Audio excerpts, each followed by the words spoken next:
मेघालय के राज्यपाल सत्यपाल मलिक लगातार पुरजोर तरीके से किसानों का समर्थन कर रहे हैं। कल करनाल में किसानों पर हुए लाठीचार्ज का उन्होंने जमकर विरोध किया है। एनडीटीवी से बातचीत में उन्होंने साफ किया कि राज्य के सीएम खट्टर साहब को किसानों से माफी मांगनी चाहिए। उनसे बातचीत की हमारे सहयोगी सौरभ शुक्ला ने, वो आपको सुनवाते हैं। नमस्कार, एनडीटीवी इंडिया में आपका स्वागत है। धन्यवाद। आपने टीवी पर देखा होगा कि कल करनाल के एसडीएम आयुष सिन्हा का एक वीडियो वायरल है, जिसमें वो पुलिस वालों को ये आदेश दे रहे हैं कि अगर किसान बैरिकेड से आगे आने की कोशिश करें तो लाठी मार के उनका सर फोड़ दीजिए और किसी लिखित आदेश की जरूरत नहीं है, मैं ड्यूटी मजिस्ट्रेट हूं। दरअसल पूरा मामला यह है कि कल हरियाणा के करनाल में हरियाणा के मुख्यमंत्री एमएल खट्टर की बैठक थी और जैसा कि किसान कह रहे हैं कि सरकार उनकी नहीं सुन रही है, तो वो बीजेपी के या मुख्यमंत्री का कोई कार्यक्रम नहीं होने देंगे, वो उसका विरोध करते हैं। और यही विरोध करने करनाल पहुंचे तो एसडीएम साहब वहां पर ड्यूटी मजिस्ट्रेट थे। उन्होंने पुलिस वालों को आदेश दिया कि किसानों के लाठी मार के सर फोड़ दीजिए।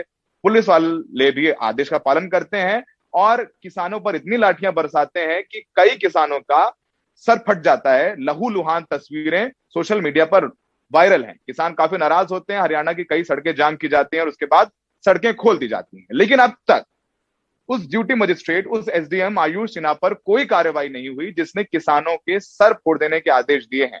हमारे साथ इस पर बात करने के लिए मेघालय के गवर्नर सत्यपाल मलिक साहब मौजूद हैं। मलिक साहब किसानों के मुद्दे पर काफी वोकल रहे हैं। मलिक साहब, बहुत बहुत शुक्रिया एनडीटीवी से बात करने के लिए। मलिक साहब, आपने ये वीडियो देखा एसडीएम आयुष सिन्हा का, जिसमें वो किसानों को ये कह रहे हैं पुलिस वालों से कि किसानों का सर फोड़ दीजिए, इतनी लाठियां मारिए, आपका क्या कहना है इस पर? देखिए, मैं बहुत व्यथित हूं इसको देख के और मेरा ये कहना है कि ये अफसर एक मिनट भी नौकरी में रहने के लायक नहीं है। इसके खिलाफ सख्त से सख्त कार्रवाई अब तक हो जानी चाहिए थी और अगर नहीं हुई है तो उसका मैं ये नतीजा निकालता हूं कि ये अपने जो ऊपर के लोग हैं उनकी शय से या उनके कहने से इसको कर रहा था। मैं खट्टर साहब बुजुर्ग हैं, उनका आदर भी करता हूं, वो मुख्यमंत्री हैं प्रदेश के, लेकिन मैं उनसे निवेदन करना चाहता हूं कि वो इस महाभारत को ना छेड़ें। इस वक्त कोई चुनाव नहीं है, कोई पार्टी के प्रचार की जरूरत नहीं है, लेकिन वो जानबूझ के उन सेंसिटिव एरियाज में अपनी मीटिंग रख रहे हैं। जींद है, करनाल है, रोहतक है, जहां उनको पता है कि ये रिएक्शन होगा और वो चाहते हैं कि ये चीज बढ़े और एक तरह से वो केंद्रीय नेतृत्व को नुकसान पहुंचाना चाहते हैं। मैं केंद्र के नेताओं से जब मिला हूं, मैंने हाथ जोड़ के यही प्रार्थना की है कि दो ही काम मत करना, एक तो इनको खाली हाथ मत भेजना किसानों को, दूसरे इन पे बल प्रयोग मत करना, क्योंकि जिस दिन आप इन पे बल प्रयोग करना शुरू कर दोगे तो उसका फिर कोई अंत नहीं है। सर किसान का ही नहीं फूटता है, सर एसडीएम का भी फूट जाएगा किसी दिन, उसके और ऊपर के लोगों का भी फूट जाएगा। लिहाजा इमीडिएट एक्शन करना चाहिए चीफ मिनिस्टर को उसके खिलाफ और किसानों से क्षमा याचना करनी चाहिए। मलिक साहब, ड्यूटी मजिस्ट्रेट, चूंकि आप खुद मंत्री रहे हैं, सांसद रहे हैं, इतना लंबा आपका राजनीतिक इतिहास रहा है, ड्यूटी मजिस्ट्रेट तो सरकार का प्रतिनिधि होता है मौके पर, और जाहिर सी बात है कि जब तक सरकार ऊपर से आदेश नहीं देगी तब तक कोई भी ड्यूटी मजिस्ट्रेट ये आदेश नहीं दे सकता है कि आप लाठी मार के सर फोड़ दीजिए, और ये लोकतंत्र में इसकी जगह नहीं है। क्या आप अपने पुलिस वालों को क्या आदेश दे सकते हैं कि आप किसानों के सर फोड़ दीजिए, जहां प्रधानमंत्री मोदी, गृह मंत्री अमित शाह ये कह रहे हैं कि ये सरकार किसानों की हित की सरकार है? और ऐसे में जब ये तमाम चीजें, तस्वीरें आप देखते हैं, मलिक साहब, आपकी भी पृष्ठभूमि किसानों की रही है, आप पश्चिमी उत्तर प्रदेश से आते हैं, किसान के बेटे हैं, और उन किसानों का जब खून दिख रहा है तस्वीरों में, सर फट गए हैं किसानों के, तो आपको लगता नहीं है कि एसडीएम खाली अपने दम पर आदेश नहीं दे सकता है? इसमें शायद खट्टर सरकार के गृह मंत्री या दूसरे अधिकारी भी शामिल होंगे। देखिए, मैं ये मानता हूं कि अभी तक दिल्ली में प्रधानमंत्री या होम मिनिस्टर ने कहीं भी बल प्रयोग नहीं किया है।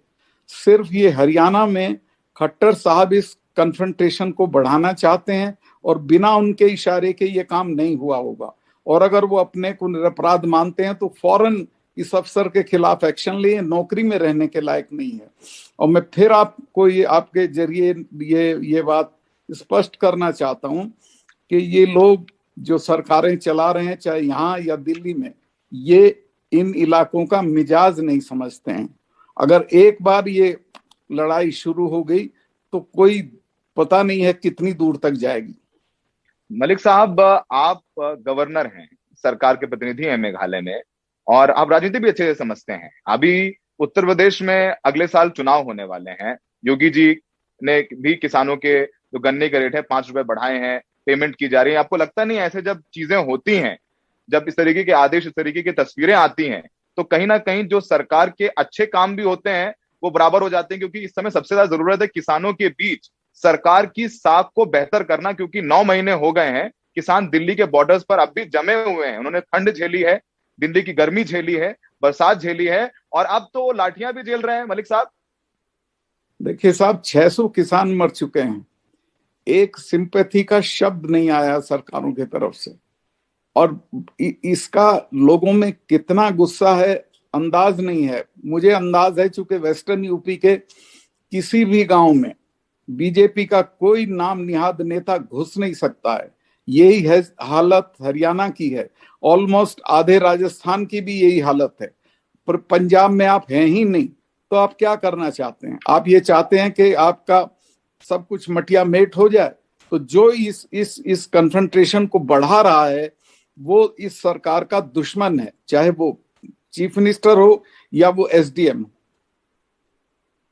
सर, आखिरी सवाल आपसे। सर, आप एक संवैधानिक पद पे हैं, और आप जब ये बात बोलते हैं आकर के, जाहिर सी बात है कि आपका दिल जरूर रोता होगा, क्योंकि आपकी कृषि भी किसानों की रही है, और आपने किसान की राजनीति भी की है, उनके लिए लाठियां भी खाई हैं, चाहे वो इमरजेंसी हो, चाहे वो दूसरी सरकारों में भी हो। आपको लगता नहीं कहीं ना कहीं जो आप ये बयान देते हैं वो आपके खिलाफ जा सकते हैं? आप सरकार के प्रतिनिधि, गवर्नर हैं, गवर्नर रहते हुए बयान देते हैं, आपको लगता है कि आपको नुकसान हो सकता है इन बयानों का? मैं जब ये बोलता हूं तो हिसाब लगा के नहीं बोलता, दिल से बोलता हूं, और ये मान के बोलता हूं कि कल को मैं गवर्नर नहीं रहूंगा। मेरी कोई दिलचस्पी गवर्नरशिप में नहीं है। मैं अपने लोगों के साथ हूं और उनके साथ रहूंगा, चाहे उनके जो नतीजे हों।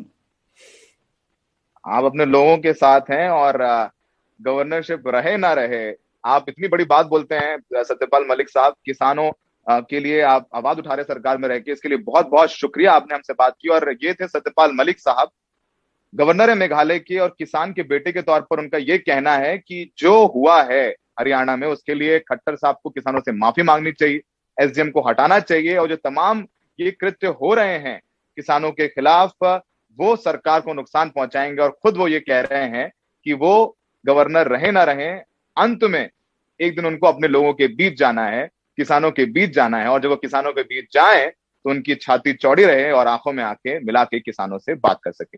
सर, एनडीटीवी से बात करने के लिए बहुत बहुत शुक्रिया। Thank you.